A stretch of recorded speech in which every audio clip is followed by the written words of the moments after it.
ona Mbidde alina kawunzikanako nga bwali ow'amateeka tumukkiriza kyensaba mudakiika emu babaka baffe bamanye ekyamazima ensonga eyabatwala ebweru wa palamenti nkulu era gavumenti tusaba mutunuulire ensonga ez'okutyobola eddembe ly'obuntu naye babaka baffe mutegeere nammwe nti eyo si ensonga yokka gye twabatumira n'olwekyo temubeera wabweru wa palamenti olw'ensonga emu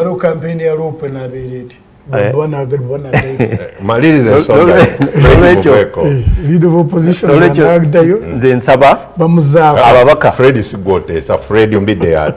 ababaka mugende mukole ku nsonga endala ate neeno temugyerabira naye naziri muzikoleko kubanga ate mujja kutuuka ekiseera nga zonna tezakoleddwako neeno tekoleddwako mubeere nga temukoze sibulira ddala ku lwaffe ffenna n'olwekyo ku lwa bannange bateesa bannange mwenna nsaba nnyo gavumenti bwekube mu mutima otegeere nti gwe ekikukkirizisa okubeera n'emmundu nga tofunye layisinsi kubeera nga gwe ogenda okukuuma ffe abeetaaga layisinsi okufunayo akamundu akamu n'olwekyo zikozese ekkuuma okusinga okutulaga nti tetulina bukuumi.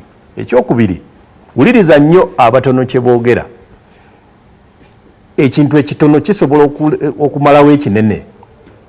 Bw'olengera ng'omuntu agoba enjovu toseka, oyo omuntu yennyini enjuki naye eyinza omuzza. N'olwekyo ebintu ebitono bimalawo ebinene. Mwebale nnyo mwebalire ddala. Ne ku nsonga eyo tusinkane ekya mu ssaza lyaffe lya Kiyinda Mityana Catholic Diocese Ssaabasajja Kabaka awangaala.